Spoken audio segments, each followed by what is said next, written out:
Hello everyone. We'll be starting now with the topic of materializing an MVP. That will be your module 2 for this course. What do you exactly mean by an MVP? Is a minimum viable product. We'll look into it right now. So an MVP is a minimum viable product or a product with enough features to attract early adopter customers and validate a product idea in the product development cycle. So that is the basic definition that we are going to follow. In layman terms, it means that an MVP or a minimum viable product is the prototype of the final product that you are going to make with just about enough features that will validate your final product idea in the early product development cycle. Let's say now if you want to understand this with an example. So in industries such as software, the minimum viable product can help the product team receive user feedback as quickly as possible, and it helps them iterate the product also. So basically they roll out a software package or a beta version of that software package, and the users give their feedback on that, and they would give the feedback in terms of what they want to change, what they want to make it better or stuff like that. So the software team will reiterate it. Yeah. Now, this is an agile methodology which is built on validating and iterating products based on input. So what it means is basically you provide input as to how you like the product being rolled out from the company, and they will change accordingly by taking your input as a final input. Yes. Now, MVP plays a very important role in the product development cycle. Okay, so now most of you might think, what is the purpose of making an MVP? Why can't we just roll out the final product and make changes? So the purpose of MVP is basically 3 points. They want to release a product to the market as quickly as possible. Say for example, a company is making a gaming app. They release the beta version of the gaming app, and then they upgrade within the same version until they make a final product out of it. Right. Now, the second reason is they need to test the idea with real users before committing a large budget to the product's full development. Let's say for example, let's say the product requires how do you say, investment of 5 lakhs, but your MVP might be you can make that MVP in say 50,000 or 60,000. So you roll out that MVP, minimum viable product. You see the user feedback, whether the product is working, whether the app idea is working or not. And then maybe with the remaining funds, you can invest the remaining funds in the same project idea, or you can, change or iterate the idea accordingly. And the third and the most important reason is, after rolling out the MVP, you will understand what resonates, or basically what creates synergies with the company's target market and what doesn't. So basically your MVP will tell you whether the app idea or whether the product idea that you are making is good or bad. So now we might think, we might think that yes, we have made an MVP, we have made everything, but how do you know that you have made that MVP, or you have how do you know that you have made MVP, or how do you know that what challenges do you face on making an MVP? So we'll look at that.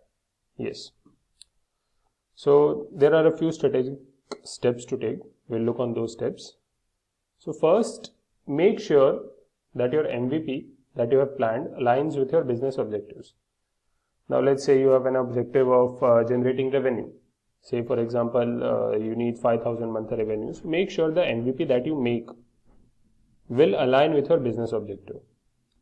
Now it is written, the first step in developing your MVP before weighing which features to build is to make sure the product will align with your team's or your company's strategic goals.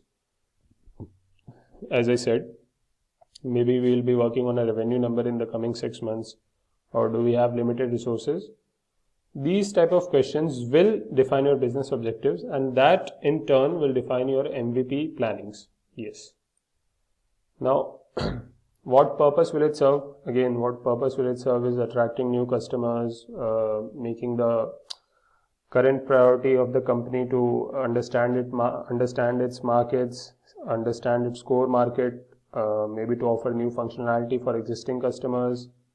So basically what an MVP tells you that whether your product idea is strategically viable or not. So after rolling out an MVP, you will get to know whether your MVP works with the market that you are targeting or not. Now, yes, again, this is the most common thing. We have to be strategic. We have to make a definite plan in deciding which limited functionalities to include in your MVP. Maybe let's say you have a final product idea and it has lots and lots of functions. But in MVP, of course, you are going to show those 2 or 3 main important functions, like you have seen in movies. They show trailers only for 2 to 3 minutes, whereas the movie is full 3 hours. So yes, MVP works just like that. So to know which limited functionalities we have to include in MVP, we need to follow these base decisions. Yes. First one is user research. Again, you have to you have to map the customer what he is doing. Let's say, for example, Apple. What Apple does is Apple knows the movement of its user from starting when it starts their laptop or when it uses their iPhone to the end of the journey where they keep their laptop, where they turn off their laptop, or when they switch off their iPhones. They do everything. They map every kind of journey and they do research on that particular user alone. So basically they have a good user research database. Competitive analysis, yes. Now you are going into a business idea, and of course every business idea has some kind of competitor or some kind of some kind of agile competitor which will take over your market or which is already existing in the current market. So you need to do that analysis ki how many companies are there in your competitive landscape. Now the third one is how quickly we are able to iterate on certain types of functionality, meaning how quickly can we change the functionalities when we receive certain user feedback. Like user has written they want this change and that change, so how quickly we are able to do that. The cost of implementation of MVP. Now, after weighing these strategic elements, after weighing all of the above steps, after doing the user research, after doing the competitive analysis, and after thinking how long will it take for you to implement or change a certain functionality, then you decide the basic functionalities or the basic the basic services your MVP will offer to its user. Yes. Now definitely you must keep in mind that the V in MVP stands for the product being viable. That means it must allow your user to complete an entire task or the project, and it must definitely provide a high quality user experience. Meaning, let's say you have Microsoft Word, or let's say you have an app called Pokemon Go.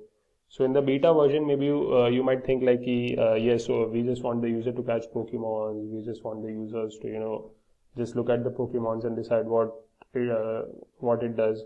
But the original app you might have planned will be the users will be going out to catch the Pokemons, the user will be engaging in Pokemon duels, stuff like that. So the MVP must offer the user that it completes their entire project or the entire purpose of the full product that you will be offering.